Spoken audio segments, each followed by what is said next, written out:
જોવાનું રહેશે કે આખરે કયા મુદ્દાઓ સાથે કોંગ્રેસ મેદાનમાં ઉતરશે અને કઈ રીતે ફાઇટ આપશે ભાજપને।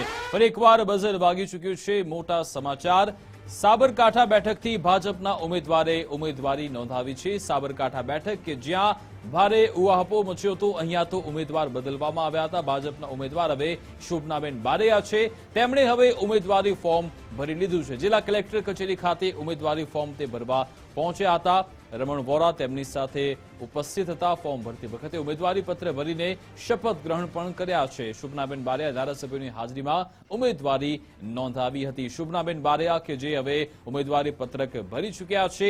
સાબરકાંઠા બેઠક કે જે ખૂબ જ ચર્ચામાં એટલા માટે રહી છે કારણ કે અહીંયા ઉમેદવાર બદલવાની ભાજપને ફરજ પડી હતી। શોભનાબેન બારૈયા કે જેમને તેમનો વિરોધ ખૂબ જ થયો હતો, જો કે આ સમગ્ર મામલે ભાજપે ડેમેજ કંટ્રોલ કરી લીધું છે અને આજે જિલ્લા કલેક્ટર કચેરી ખાતે શોભનાબેન બારૈયાએ ફોર્મ ભર્યું છે। ઉમેદવારી પત્ર ભરીને તેમણે શપથ ગ્રહણ કર્યા છે।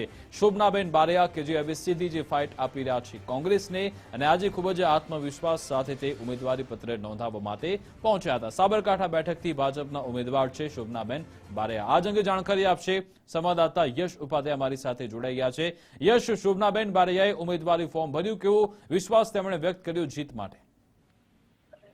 ચોક્કસ વિકાસ વાત કરવામાં આવે તો સાબરકાંઠા અરવલ્લી લોકસભાના જે ઉમેદવાર શોભનાબેન બારૈયા આજે સવારથી 12:39 મુહૂર્તમાં જે નામાંકન પત્ર છે તે ભર્યું છે। કલેક્ટર કચેરી ખાતે જે તેનું નામાંકન પત્ર છે આજે ઉમેદવારી પોતાની નોંધાવી છે। કહી શકાય કે જે પ્રમાણે સવારથી 9 વાગ્યાથી જે વૈશાલી ગ્રાઉન્ડ છે સભા સંબોધી હતી। સભા બાદ તે અલગ અલગ તાલુકાના જે પ્રવાસ છે તે પ્રવાસ કર્યો, ત્યાં મંદિરોમાં પણ દર્શન કર્યા। ત્યારબાદ તે ઉમેદવારી ફોર્મ માટે રેલી સ્વરૂપે આવ્યા હતા।